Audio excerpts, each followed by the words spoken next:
Hello, my friends. Hello, my life warriors, wherever you are in the world. I do hope you're having a good day. Welcome to the Day In, Day Out podcast. This is episode 46. Today's guest is Dr. Denise Moore Revel. She is a, excuse me, let me clear my throat. She is a CEO, founder, an award nominated best selling author, a speaker, a personal development coach. She has I have to say, she is a very motivating, a very inspirational person to speak to. Yeah, absolute pleasure. So please sit back, enjoy the show. Yes, and yeah, have a great time. Anyway, enjoy the show. Peace. Okay. Hello, my friends. Hello, my life warriors, wherever you are in the world. Welcome to the Day In, Day Out podcast. This is episode 46. Today, I am very privileged and honored to have Dr. Denise Moore Revel. She is a CEO, founder, author of a bestseller. And yes, she helps people find the power of their voices, via being a speech language therapist. Ha! Rather than me, wax lyrical, like telling you all about her. Denise, Dr. Denise, please do tell. How are you? All right. I'm so amazing, doing so amazing, so thankful to be here to have this opportunity to be here with you today. I'm glad to hear it. I'm like, you know what? I'm glad you're here today. Yes, it is Friday. It is the end Yes, of the week. Well, what yes, the working week for most of us. So yes, yes. miles all round. Oh, brilliant. Yeah, I'd like to say thank you for coming on today. It is an immense pleasure. Yeah, one of the things which has kind of amazed me about your profile when I was checking through that, yeah, you've recently became a like CEO founder. You've like sort of done a leap from what you were normally doing, like to something completely different. What was the thing? What sort of inspired you to take this leap? Well, like you said, I've been a speech therapist for almost 27 years now, Wow. and I started the Own Your Amazing movement about 3 years ago. But what I discovered is that my work isn't that different. It's just an extension of what I've been doing. So it wasn't a big leap, even though it was a leap. Mhm. But I've always been, a champion for people. I've always been a champion for people having their own voice and having their own say, and just realizing that no matter what, you are amazing. So the work that I've done as a speech pathologist, so you have people coming to me with speech impediments, right? And Mhm. so with some of those people, they feel bad about themselves, or they feel like what they have to say doesn't matter or it sounds funny. And so my job has always been to make sure they understood that their voice mattered, regardless of how it sounded, right? And Yeah. so I feel like the Own Your Amazing movement is just an extension of that. I don't think it's too far from. I still just want people to understand they have a voice, it matters, and just own who you are.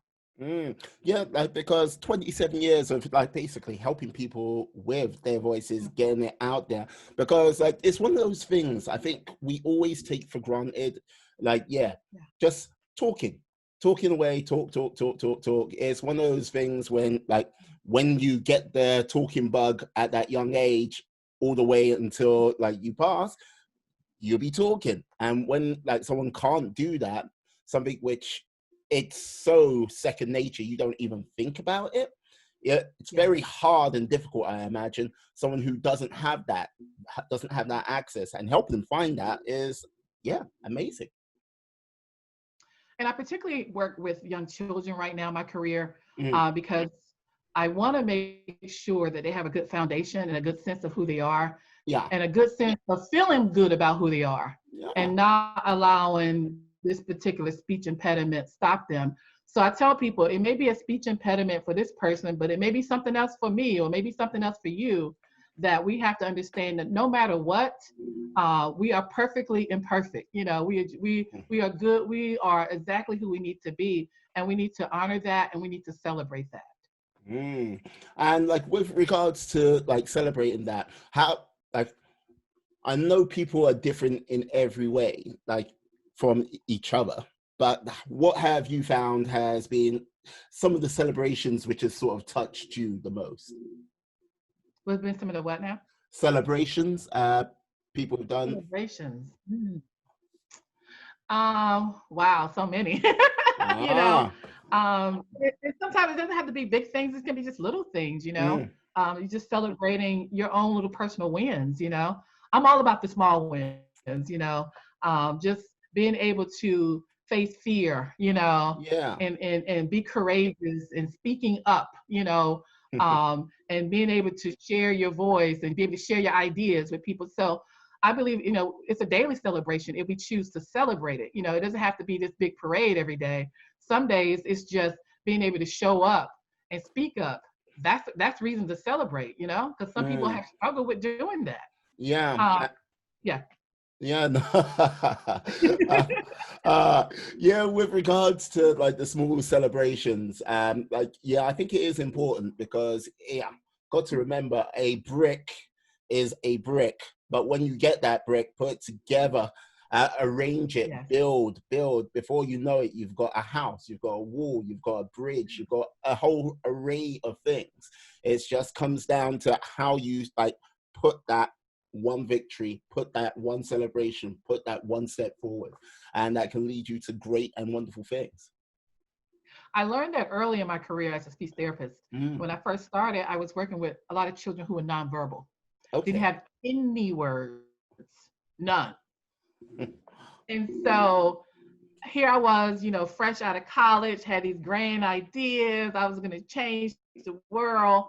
And I have this little person sitting in front of me, a 3 or 4 year old sitting in front of me, and can't say anything. Mm. And so I remember the first year, the goal was to get this little boy to say 5 words. 5. That was it. That was the goal for the year, you know? Mm. And so I had to learn to celebrate if he gave me a smile in response to me speaking, or if he gave me a little grunt or something, or if he looked my way to know that I had his attention. So then I had to learn how to celebrate the small wins, because initially I felt like a failure. I felt like I can't do this. He's not making these big strides, but I had to start looking at the little small strides and small steps. And lo and behold, by the end of the year, he had more than 5 words, because every time he did something small, I celebrated it. Like, oh my God, he said ma, Yeah. oh my God, he said ma. And so by the time the year ended, he had many words in his vocabulary. So that was my life lesson about celebrate the small wins, Mm. because they Yeah. matter, you know? Oh, absolutely, absolutely. No, it must have been like quite unusual to have a quiet child sitting in front of you, because like the whole thing is like I've worked in summer camps back in the day and stuff like this, and like yeah, Yeah. a silent child is something you need to be aware of because they're up to something. Yeah, it's like, That is true. yeah, it's like why is it so quiet? It's like, Yeah, yeah. That's true. That's true. yeah. So one of the things which I find interesting about like when did you start doing your book? How did you become an author? Okay, let me tell you about that. Oh, here we go. No, no, growing up, and I did pretty well in school, Yeah. but writing was always a tough thing for me. So I never imagined I was going to be an author. It just never crossed my mind that was going to be something for me, right? Mm. And so when I was in high school, my senior year in high school, my English teacher told me I was one of the worst writers he had ever had. That's encouraging. It's like, What?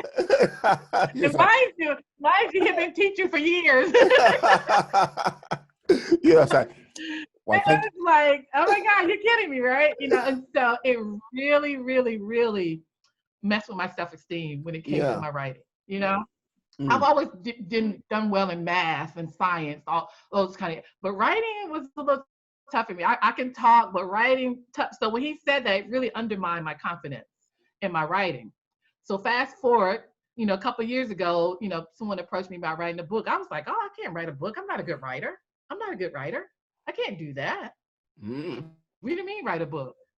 And so this person reminded me, they said, well, didn't you just write a dissertation to get your PhD? I was like, oh yeah, I did. Yeah, like a PhD. Yeah. Yeah, that's like quite a healthy book right there. So yeah. He's like, you wrote a book. I was like, oh yeah, but in my mind, I just saw them differently, you Mm. know. And so when it came to writing the book, I had my English teacher like in my head, like, you're not a good writer. You can't write a book. You can't do that. And so I remember when I made the decision to write the book. I wrote it. I had worked with a book coach, Mm. and I had it all ready to go. And then I told myself, you're not going to put it out there. You're not going to put it out there. You can't put it out there. Mm. You can't do that. Yeah.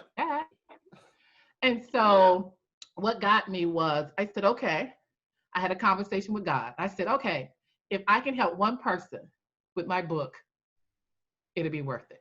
Mm. I said, okay, I'll put it out there. I got over my fear. And I said, okay, if I can just help one person with my book, I'm good to go. And thank God I've helped several, and went on to be nominated for an award, the best, all of that. But it stemmed from me facing my fear and not letting my English teacher continue to be in my head about my writing. But Yeah. no, I never started out wanting to be an author. No, no, no. Like as a wise woman says, like you got to get out of your comfort zone. I'm not gonna say who that was, Absolutely. Ooh, my eyes are burning. Sorry. but yes. No, but like this is the thing. So how long did it take you to do the book, get it together, like bring it, like make it come together? Mm. I think it took me probably about start to finish, maybe less than 6 months, if that long. I don't think it took that long to launch, but yeah, Mm. by the time I wrote it, editing, going back and forth with it, making, so the process maybe 6 months, if that, from start to finish, by the time I launched. So yeah, so now I help other people write books. Oh my God. I So, have two clients right now as oh, we speak who are about to launch their books. Yeah. And so now I support other people to let them know, hey, you can do it too. Whatever hangups, whatever's been holding you back, go ahead and work through that. So I have two who are about to launch their books probably next month. So mm. now I help people who are like me, afraid to step into that, authorship kind of thing. So yeah.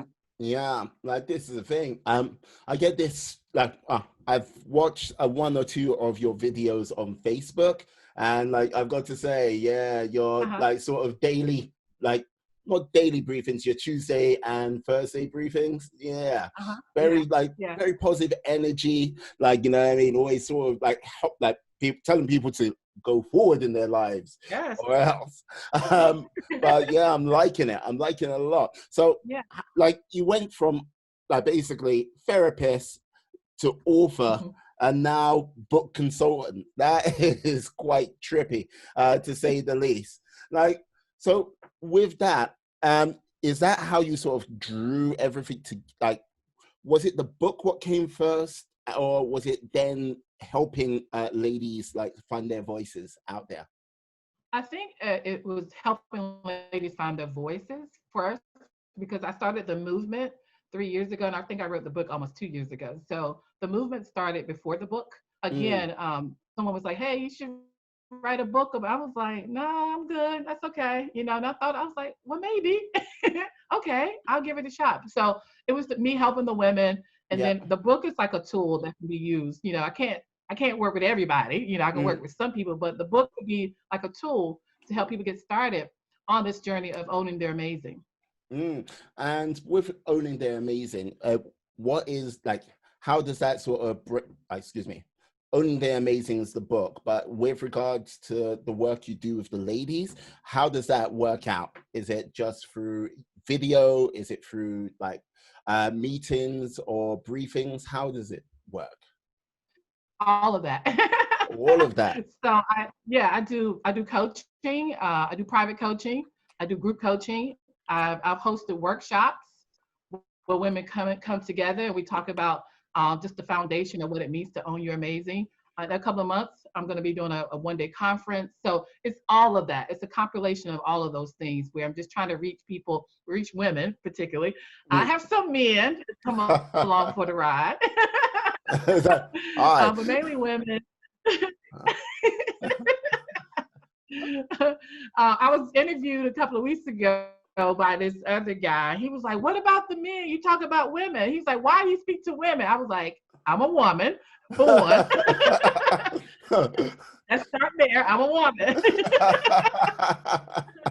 And so I said, not that I'm excluding men, but there's some things I can say to women as a woman, you know. Mm. And so we just kind of laugh. It's open to men too, but primarily I speak to women. Um, but all of those things, the coaching, the workshopping, the conferences, all of those kind of things, it compilates the whole Own Your Amazing movement. Mm. Yeah, I think with regards to the Own Your Amazing movement, I think with what's going on currently at this present time, I think it's going to be something which is definitely needs to be called on more so. I think people like look at this sort of lockdown period, wherever they are right now, as this might Yeah. be the time to chill, hold, see what happens, then make my move afterwards. But I would say in many a case, if there's a time to act, right, it's the time to act right now because everyone is on pause. Absolutely. Get your skill set up and then basically, yeah, step forward boldly. Whatever awaits us in the next few months. Yes. And I totally agree with that. You know, I have been saying for the last couple of weeks on my weekly um, Facebook Lives, it's like now is the time. We have so much time to be more reflective Mm, because oftentimes, I know for me, I have been very busy, running here, running there, doing all these kind of things. I didn't really stop to be reflective on my life, you know? And mm, so now that we all had to push pause, it's like now it's the perfect opportunity to say, well, who am I to me? Do I mm, love my life? If mm. I don't, can I do something about it? You know, so instead of a lot of people, you know, just have been going to jobs they hated anyway. Yeah. It's like you didn't like the job. Yeah, is You that a, didn't like it. is that, It's like now you have an opportunity to create something different if you choose to, you know? yeah, like this is the thing, one life, and like it can goes quite swiftly. And while we're sitting here, Oh yeah. while we're in our homes or not basically able to work on the jobs where some people might hate them, some people might love them, but some people might be just seeking something different.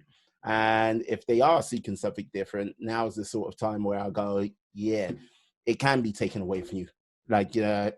Yeah, going to the shops, that can be taken away from you. Like going to a restaurant, Yeah. that could be taken away from you. Like going to the cinema, Yeah. that could be taken away from you. But Yeah. that is like on the small side. But on the bigger side, yeah, Mhm.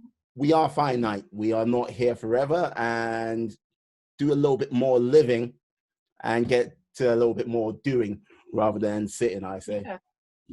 Oh, absolutely. And I think now is a great time to redefine again, how do you want your life to be? Mm, I'm one of four siblings. I'm one of five children. I have four siblings. And one of my sisters, she's a college professor. And she was saying that she decided for, you know, before when this whole thing happened, a lot of universities had to take their classes online. My sister mm. was like, oh, I don't know about, you know, just doing this class online. Now she was like, I'm not going back to campus. I'm doing all my classes online. She's like, no, I'm done with that. Like, get me She's a like, link. I got Get a taste of, yeah. brilliant. So, what is your sister studying at university? Well, she's a professor there. She's not studying. Uh, She's a professor there. okay. Yeah. So she's like, yes, Yeah. this is the way of the future. That's it. Get back. Yes. I'm not doing this anymore. It's like that's. She was like, no more 3-hour commutes. It's like, oh my God, you know, she was like, oh my God, I'm loving this new normal. So that's, you know, even I had one of the parents of the kids that I work with, she told me just the other day that she's going to start homeschooling the children. They're Right. not going back to school. She said her and her husband made a decision that they're going to start homeschooling their children because they've been doing it. They was like, we like it. We want to have a more influence over our children's education. So that's what I said. People are deciding to redefine what life looks like for them. Mm, Now it's a great opportunity to do that. We take advantage of this opportunity. mm. Yeah, no, I agree. And yes, um, everyone, everyone, including myself, is trying to figure out what the sort of new face of normal is going to be after this. I think it's a case of we have enough, like, it's like we don't really have any idea of what that might look like. Is it going to be more lockdowns in the near future? Is it going to be like, yeah, everything goes back, but everyone wears face masks? Because I think there's this sort of like little primal thing within us all where it's like you get told the stats, you get told the numbers, and you go, oh yeah, that's not really. I'm okay with that. But if you don't see someone with a mask, or if you see someone cough, you're kind of like, stay away. Why? Right. Yeah. But you understand where I'm coming from with that? Oh, absolutely. Absolutely. But my position has been, you know, all through this because, you know, my work has been essential. I've had to continue to work, you Mm, know, and so, but I've just had to choose to be positive about it and say, you know, take precautions, do what I need to do to protect myself and my clients, but have a good attitude about it, you know. It mm, could be worse, you know, not that it's not bad, but it could be worse, you know. And this too shall pass. It's not going to be like this forever, you know. That's what keeps me going. This too shall pass, you know. We'll get through this like we've gotten through other things, you know. It's the old saying, they say tough times don't last, but tough people do. It's like, mm, how are you and I going to come out after this? You know, am I going to be better off? Am I going to be more resilient? Am I going to be more strong minded after this? You know, if I'm not, then something is wrong. You know, then I haven't done my work. I mm. haven't done the work on me. If I'm not better after this, you know, I'm originally from North Carolina. I'm in the Maryland, D.C. area, and I have not been able to go see my family. And normally I'm there, you know, every couple of months. So that's been hard, and it has just made me appreciate them so much more. And it's like I'm better for that. I'm better that when I see my family again, I'm going to be much more appreciative of our coming together and not take those times for granted. Mm. No, I'm liking that. I'm liking that. Yeah. Yes, it shows a strong will and a great mindset. And this is the whole thing. I think with regards to the isolation that some people are feeling, mindset is one of the things where I don't think there's been enough sort of emphasis on it. Like, because it's like, yeah, it's just like, okay, yep, we're in lockdown. Great. Like, keep like how do they say it? Like, we're gonna like thin out the curve. Everything's been on that, and yet when it comes to people's minds, like keeping them busy, keeping them structured, or just keeping it in a positive place, I don't think there's been a Yeah. lot done at all in that arena. And I think we need to all pull together on that sense and watch out for the people who are vulnerable out there. Oh, absolutely. And I tell people all the time, you know, you have to be intentional about it. Mm, I have to be intentional about it. You know, I have to get up every day saying it's going to be a good day. I'm going to be positive because there's so much negativity around us. It's easy to allow those things to get inside of us. So I work on it. You know, this morning mm, I put on some good music. You know, I want to have some good energy when I'm talking to you. I was excited and looking forward to this conversation. You know, I uh, was thinking about all the good that can come to my day, not all the other things that are going on, particularly in the United States right now with some incidents, you know, this incidents that's going on, in addition to the pandemic, you know. mm. So those things are tough. And if I'm not careful, I'll allow those things to drain me and take my energy and not because when that happens, we can't be creative. We can't be problem solvers. Like, okay, this is the problem, but how do we solve it? How do Mm, we get past it? How do we make it better? And so that's where I have to keep myself. And I think now that I think about it, having to work with people who have disabilities, who have challenges on a daily, you have to stay positive. You always have to say, what is the solution for this? How can we make this better? That's been my mindset for over 20 something years because of the work that I do. I can't come to a child and be like, oh my God, you can't talk. I don't know what's going to happen to you. I can't do that. Does look at you like, what? Really? What? Yeah. Like, yeah. No. Like, this is the thing. Like, if you I just could see a kid like, huh? No. Right. Yeah, but like, this is the thing. It sometimes puts into perspective. Like, sometimes people do whine about things when, like, they are fit and healthy, when they have got all their faculties, and, like, you know what I mean.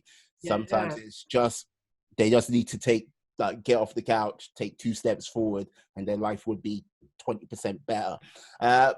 When you do, like, when you are around people which are less fortunate, which would love to speak, would love to run, would like to just simply, go for a walk on the beach or whatnot, you kind of like look and go, come on.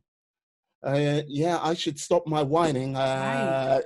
Appreciate what I've got, and look to the horizon, and work to a better future, rather than sort of, woe is me. I wish I something good can come out of it, but only if someone else helps me, instead of like going, hey, it's up to you. Get up, get at it, make it happen. Exactly. And years ago too, I used to work in hospitals and nursing homes, but particularly and they call it acute care acute care hospitals, where people have strokes and car accidents, head trauma, all of those kind of things, and having to learn how to talk again, and we complain, you know what I mean? It's like, really, really. Yeah. The person is having to learn how they've had a stroke, they've had, head injury, all these things. Their life has been changed, and if I don't go in there with some type of positive and some hope that, okay, things may not go back to exactly the way it was, but it can still get better than what it is. So I've had to do that. I can't go into this guy. I remember working with this man. He had been vibrant. Him and his wife, they lived this amazing life. And one night, they were coming home after going to the opera, and his foot slipped, and he fell back, and the back of his head hit the stairs. Ooh. Yeah. Never the same. He could talk, but he couldn't recall words anymore. He couldn't name, oh, that's a computer, that's a light. He knew it in his mind, but he just couldn't get it out. And he was so frustrated. This was a very cultured man. But his whole world has changed at that moment. His head hit the back of the step. And so how could I go in there and be like, I'm sorry, you're never gonna have your life again. No. We would get out the newspaper, we would get out the different places they've been. We talk about it, and I get him to recall it, so he can get excited again. And so his wife was like, okay, if you work really hard, we're going on a trip.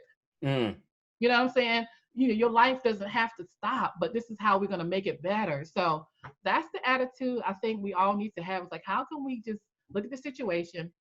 It could be worse. Yes, it could. But how can we make it better and go forward with what we have?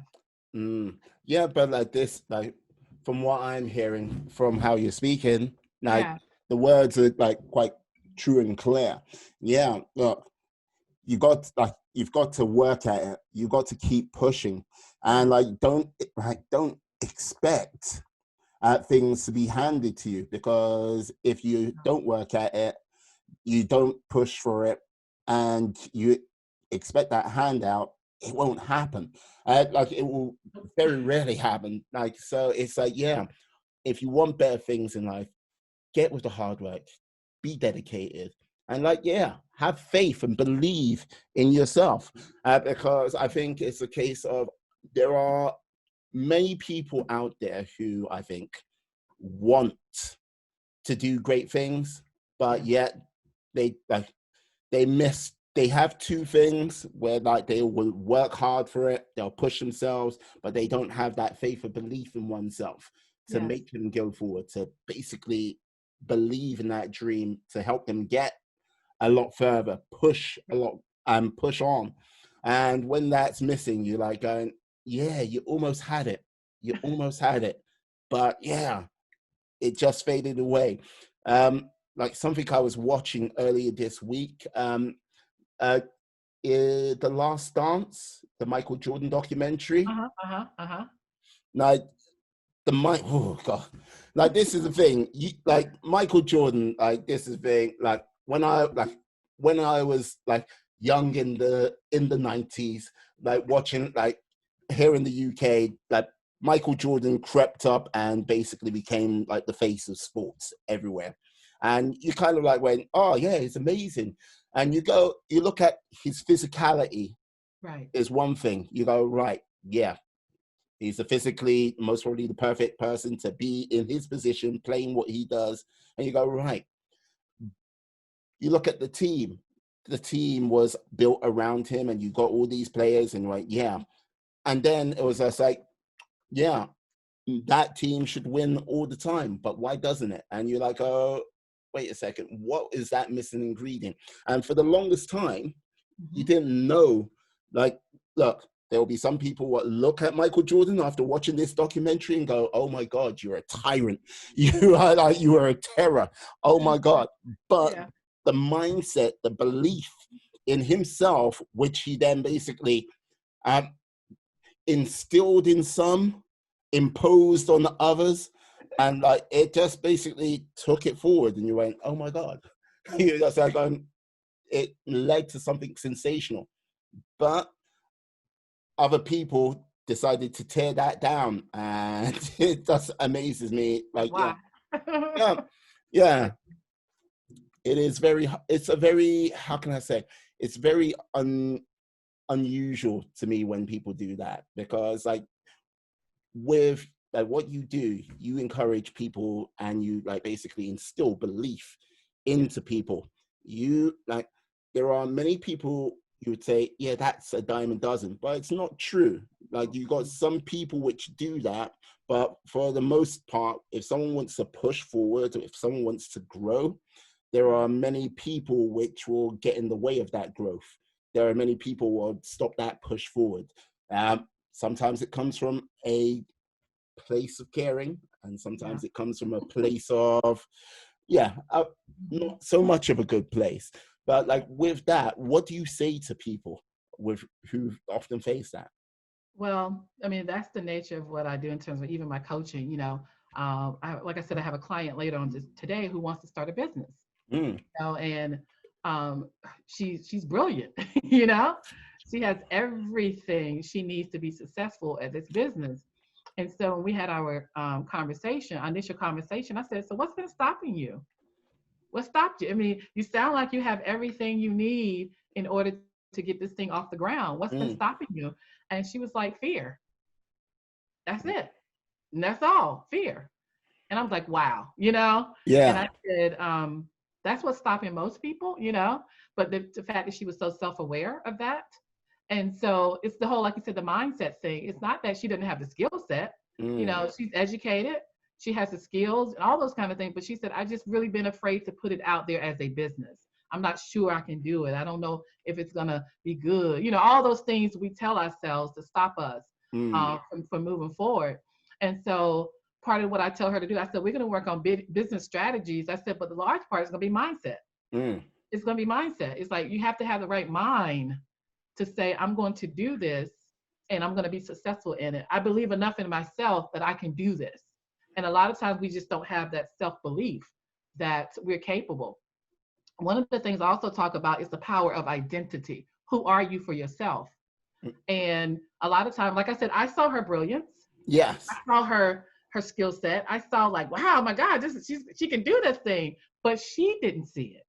Mm, She didn't see herself as this successful business person. And so that's been stopping her. And oftentimes it's not what other people think about us that's important. It's like, what do we think about ourselves? Because that is going to determine your actions and your reactions. what you think about you.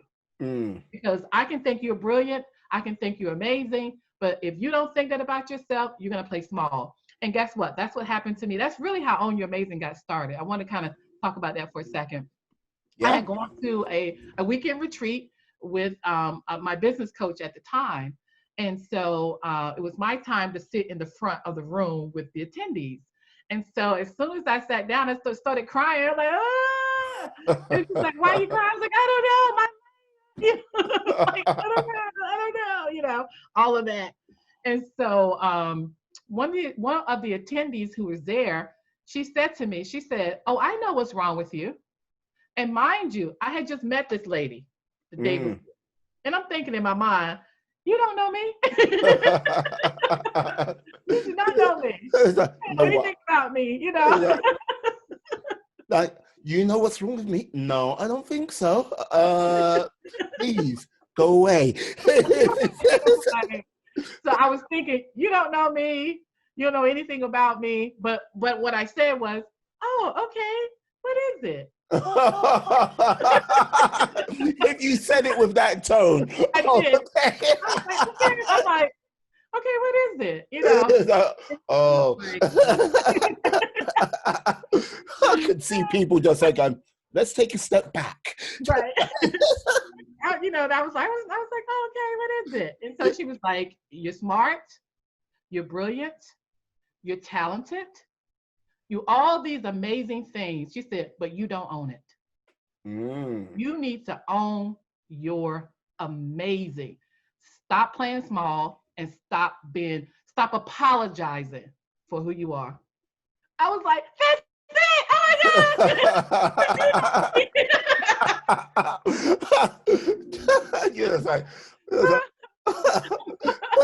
I thought this was going to go a different way, but when it said like the first few, I was like, okay, yes. I was like, how do you know me? You do know me. You do know me. And that's how it started. That's where the name came. She was like, you need to own your amazing. Stop playing small. That's not helping you or the world. Just show up and be who you are. Like, yeah. So that's my message. Just show up and be as amazing as you are, Absolutely, absolutely. Like, this is the thing. So, like, after that, was it a case of right forward, or was it a case of just like, yeah, you start, pause, and then went? There was a lot of stopping and pausing and pausing until I was like, yeah, okay. It was a lot of, because I still had a lot of internal stuff I still had to work through, but that lit the spark inside of me. Like, yeah, I am amazing. I really started thinking about that. And so part of Own Your Amazing is understanding your value, understanding how valuable you are. And, I tell people in my workshop, we do this thing where I had them to take out a mirror and I said, look at yourself. Really look at yourself. Most of the time we in the morning we get dressed, but I was like, stop and really look at you. And then realize that there are over 7 billion people on the planet and nobody looks like you. That's amazing. That's amazing. When you really stop and think about, we are one of a kind. We're it. You're it. I'm it. It's nobody else like me, nobody else like you. And we should value that. We should celebrate that. But oftentimes we have been told, oh, because I don't look like you, I'm not good enough. Or because I don't act like you, it's not good enough. But the truth of the matter is, we are all unique and special and amazing. And we have to own that, own who we are, own how we show up, and then own what we have to offer the world. In the book, I talk about how I believe in God, I believe in a creator. Yeah. I believe in an intelligent being created us. And with that, he created us on purpose and with a purpose. So the characteristics that I have, my personality, my everything was on purpose. It was not by accident. Because he designed me for a certain reason, for a certain purpose. Yeah. So that's what I'm saying. We are And a lot of times we don't know this, we don't own it, and so we feel diminished and like, oh, my business isn't like yours, and it doesn't have to be, it doesn't need to be, or your podcast is not like this, it doesn't need to be. No. We are all unique and special in what we have to offer the world. Mm. Yeah, no, like this is the thing. One of the hardest things, one of the hardest that things anyone can do is truly find what they consider their purpose. Because I think there's a like I like for about a year, well, 18 months, like Uh-huh. me and my lady, we moved to Cambridge for like she did her MBA out there. Okay. Like he's a place called Judd Business School, and like this is the thing. Like I like me, I'm a lifelong Londoner, and like yeah, I was like okay, yeah, Cambridge. Looked around, it's like okay, like I go to the like when the gyms were open, I go to the gym on a regular basis. Uh-huh. Like and I was quite fortunate to meet this lad and his dad of the name of George O'Farrell. And like this kid, I got to say 110% locked in. He was like, yeah, I want to be a personal trainer. I want to be a bodybuilder. I want to be a professional. Like it was just like, okay. Uh-huh. This kid was 17 at the time when I first met him. I was like going, look, 17. Like, yeah, he can make mistake after mistake after mistake for 10 years. He's still 27 and he's still got a bucket load of time. For Right. anyone, I was like going, yeah, to find that quality where like someone has found their passion, their direction, their purpose in Yeah. life at a young age, you know, it's like there's part of me was like, you make me sick. But, but it was a case of like straight up, I have to like give out like much respect to him because it was a case like, yeah, there are people 2, 3, 4 times, people about to shuffle off this world who have no idea, no clue. They've never sought it out and they haven't found it and they're lost. To find yourself like that, I was like, wow, have to be impressed. And you got to, like, I told his dad, I was like, yeah, you know what? You either get on board or get out of the way because there's only one way he's going. It's like, right. Yeah. Yeah. I need to meet more people like that in this world. It's like, And, you know, and it needs to be encouraged. Oftentimes we're not encouraged to find our purpose. We're encouraged to find a job. yes. To find a career. You know what I'm saying? Or find a career or find a job, basically. Yeah. But luckily for me, I was blessed that, well, I'll take that back. Because I did well in math in school. I was a good, math person. My math teacher was like, oh, you should major in math. I said, well, what can I do with that? And he was like, be a math teacher or an accountant. Yeah. I said, an accountant. Yeah, cool, awesome. So my 11th grade year in high school, I took an accounting class. And I was like, great. Did well in the class, made an A. So, but the teacher would always get on me because after I did my work, I want to talk about the numbers. It was like, what did you get? How you jump out? I wanted to talk about it. And she'd be like, shh, shh. And so one day I asked the teacher, I said, tell me about your day as an accountant.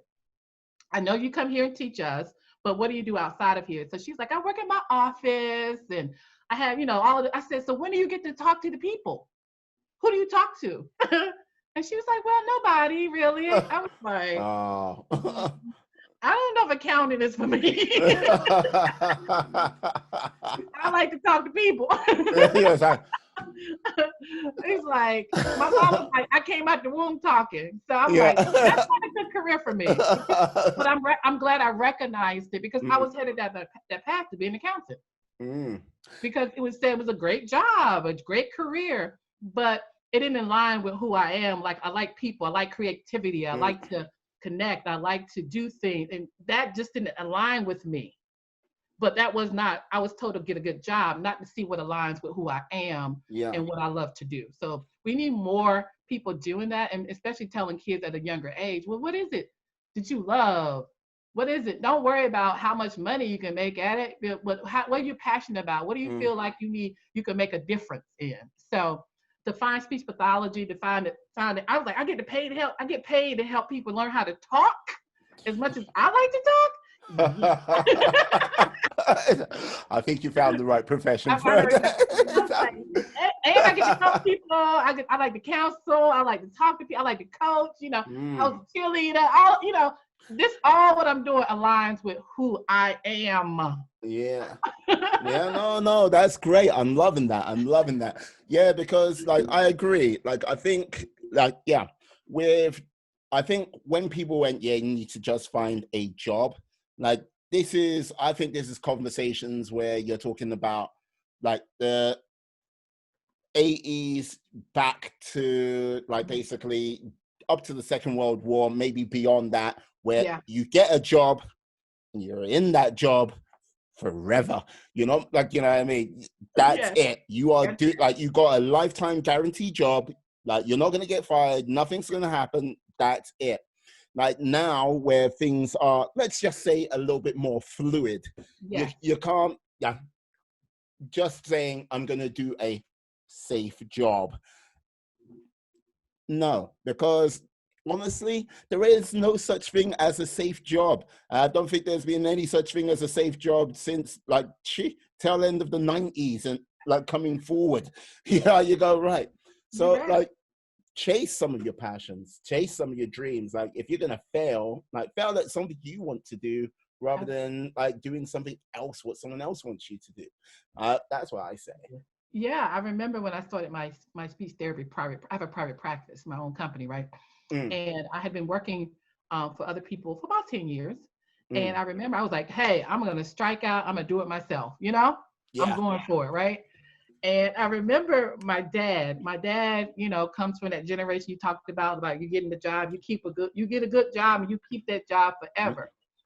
And here I was, I quit a good job.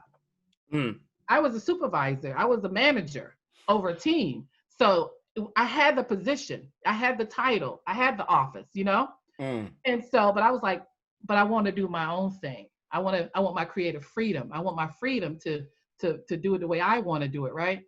And so I didn't tell my dad initially what I was doing until I had my ducks in a row, Yeah. And so I remember one day he was like, when are you going to get a job? I was like, I have a job. Yeah. My own company. Yeah. What? No, you deliberately avoid that sort of moment where parents are like, look, get that job, keep that job. Blah, blah, blah. Right. And like, when you go, I'm starting out by myself, like that look of just like, okay, you're starting out by yourself. Yeah. And like, you know what? When everything goes well, like it's always your parents which are the first ones. Like, I believed in them all the way from the beginning. When they told me they're gonna leave their job, I went, "You're damn right, leave that job." I was there with you, just like, yeah, that's right. Yeah, I clapped her out. That's right. Yeah, go get your future, baby girl. Exactly. Yeah. Now he's my biggest cheerleader. You know what I mean? Yeah. Parents always do that. Always. It's like, look, like when I have kids in the future, I'm sort of like, yeah, come on now. Come on. Chase a dream, but I just want to get a job. No, get out there. Heck me like that. It's like, until they most really come up to me and go, chase that. I'm chasing my dream, Dad. It's going to be 50,000. All right. Oh, that's pricey right there. Then my dad and my mom too. I was, I've been fortunate enough to help take care of them, right? So, but in the beginning, and I couldn't, but things, my business took off, things, came good. I was able to help them more financially. And so I told years later, I say, Daddy, you believe me? I'm like, yeah, I believe it. You said I'm like, okay. And so now, even with starting On You Amazing, any business venture I do, I'd be like, Dad, I say, remember, when I get a raise, you get a raise, right? and so now he's like, you can do it, go for it. I'm like, okay. Just coming up with business portfolios. Are you all about doing this? Right. And he promotes my business too. He does. uh, in the fourth quarter, what you'll find is this will increase by 10%. Like, who are you? Exactly. He promoted my books. He was telling people my baby wrote a book. I was like, good daddy. Oh, brilliant. Loving it. It's like, my baby's done a book. It's great. Come on. Listen to it. And now, even with the workshops, I've done workshops in North Carolina, different parts of the country. And so he'll ask me, how did workshop go? Like he's involved. He's like, I was like, good, thank you for asking. But he's, I know he's sincerely concerned and want to know. But to know that now he sees the vision and he sees that, he believes in me, and that means a lot, But but yeah, he's one of my biggest promoters. That's brilliant. I'm glad he's on board now. That's awesome.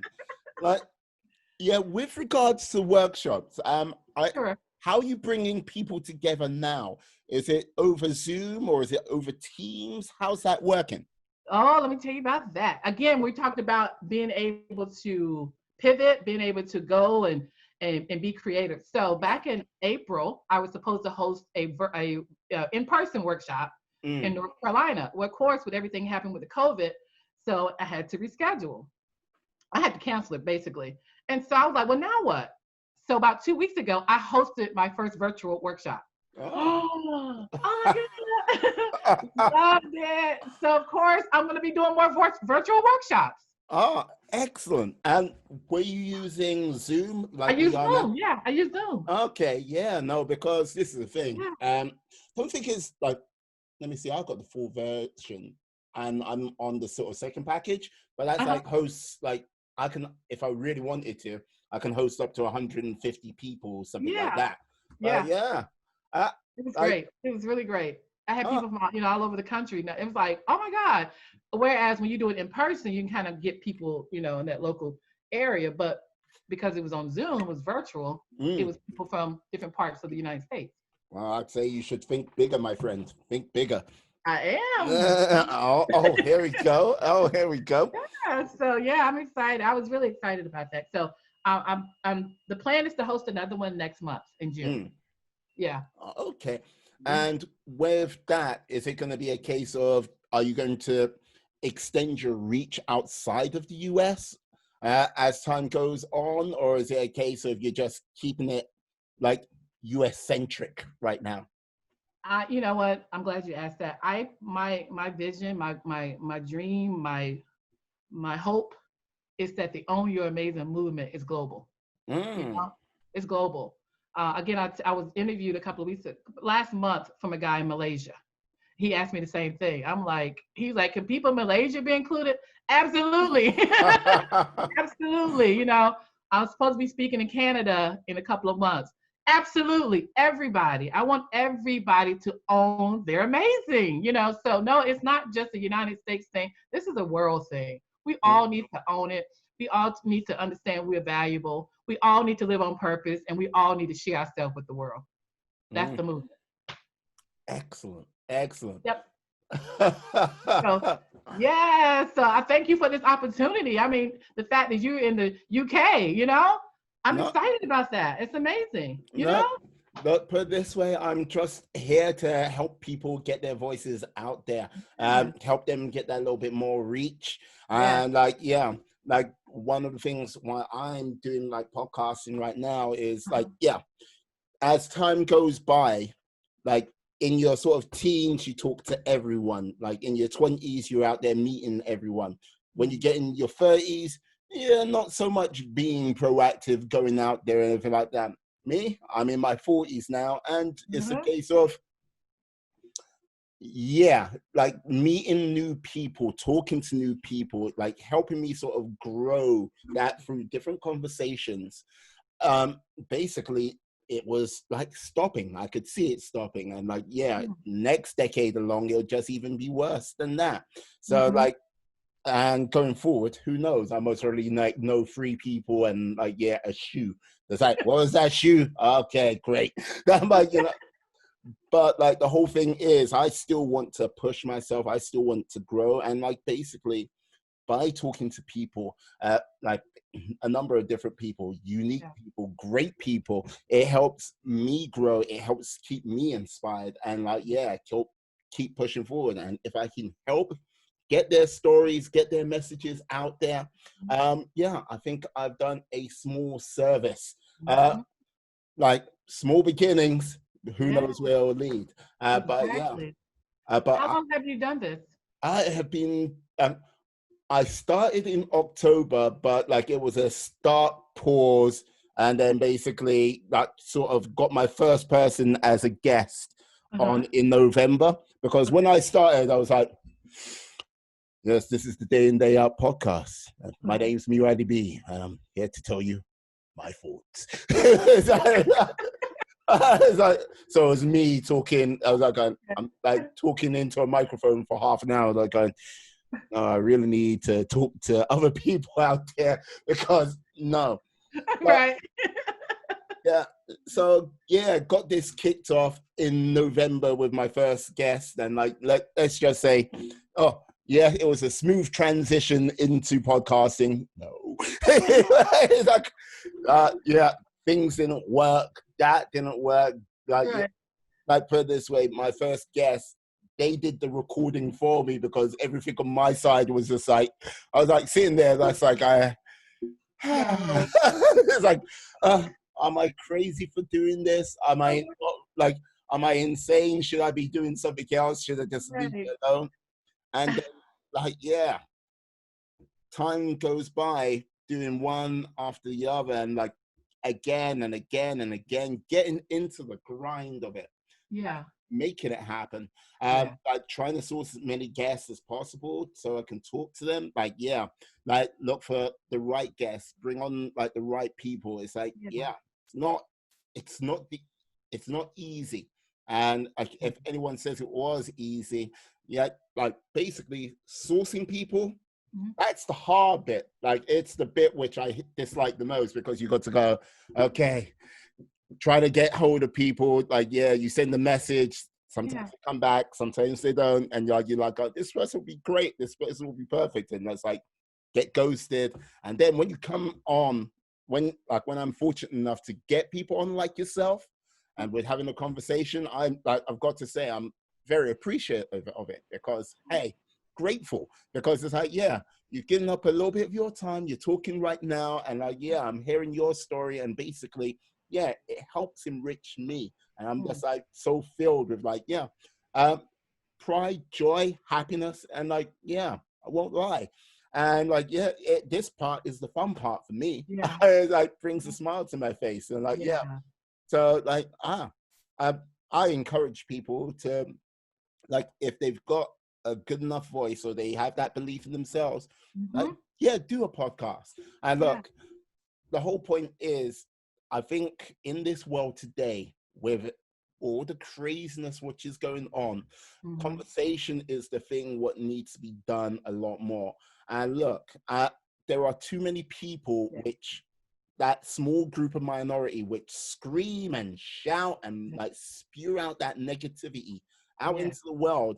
And then because they're so loud, they become the mouthpieces for a whole demographic of people, which they might not be talking any truth for those people whatsoever. And by having that conversation, by like talking to different people, look, it just goes right. This is what that person's doing to push forward. This is what this person's going like to do right now to get this. This is what they're doing to help level up. And look, I watched the Joe Rogan podcast earlier in the week with Kevin Hart on there. And like, look, I've watched him, like Kevin Hart, twice on the Joe Rogan podcast. And you go, yeah, you're like, wow, inspirational fellow, pushing it. Like, you know what? You go, wow. If more people could be like him, you go, well, the world would be like a far better place. Yeah. But many people look at that and go, well, it's unattainable. And yeah, they're doing that thing and everything like this. But when you get people who are on the come up, who are like, yeah, leveling up, and like you can see them in the trenches next to you, it's like going, you look across and go, you're here shoulder to shoulder with me. Yeah. You don't go, but if you're like, I'm hearing your story and that path I'm walking on right now, it might, like, I'm finding it, I'm having troubles. I'm finding it's not as easy. Yeah. And like, yeah, I might be losing a little bit of hope, but they look over, they listen to your story, and they might go, okay, I get it. I understand. And then like get a little bit, like chest puffs out a little bit, back straightens, and they go forward. And if I can help with that, yeah, I'll be happy. That's amazing. That's good. That's good stuff. I'm telling you, that's good stuff. That's what it's about. You know, coming together, collaborating for the good, for the positivity. You know, of not, you know, for our communities, for the countries, and for the world. Period. You know, like you said, it's so much negative noise out there that sometimes it seems like we're being drowned out. But you know, we have to make the intention every day to be positive and keep pushing forward no matter what. So I'm always encouraged just to see people like you and other people who are doing their thing, you know, because it tells me I can do mine too. And so I appreciate the platform. I appreciate this opportunity, you know, just to share my message, my story, in the hopes that it may help someone, even just one, even just one person. I'm good. If it's one, I'm good, you know? Get the I'm one, good. It's get the just one, one. then get the One. many. Exactly. Exactly. Hey. Exactly. Yes. So that's what keeps me going. I say if I can just help one, you know, even in the Bible, you know, the lost sheep, they went and it was 99 and one was missing. And they said, I got to go find the one. So that's always if I can just help one, it was worth it. That one is worth going looking for, right? That one is worth helping. So if our conversation can help one person today, it was worth it. It was worth my time, and I know worth your time to come on here. So because it's worth one life is worth it, you know. Absolutely. One life is Absolutely. worth it. Excellent. Like, sadly, our time has come to an end. But yeah, but what I like to say is, yeah, thank you for coming on today.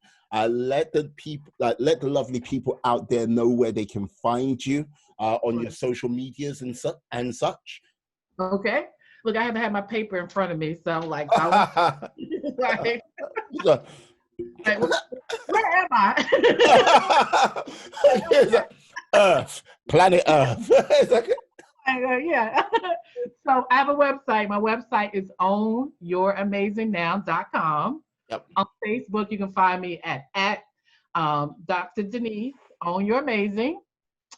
Instagram, I'm at Dr. Denise Moore. Excellent. That's where I hang out. No problem. What I'll do, I'll put all of this information in the show notes, the episode notes, and yeah, please people go out there, like get a click in, and yeah, get some motivation, positivity from this lovely lady. All I've got to say is, yeah, she brings it with the thunder, and yeah, we need more people like her in this world. That's what I got to say. But as I got to say this, or I say goodbye to you, my friends. I say goodbye to you, my life warriors. Stay well, stay safe, be awesome, be positive, be all the positive bees you can be, and yeah, be happy. Peace. Oh, yeah.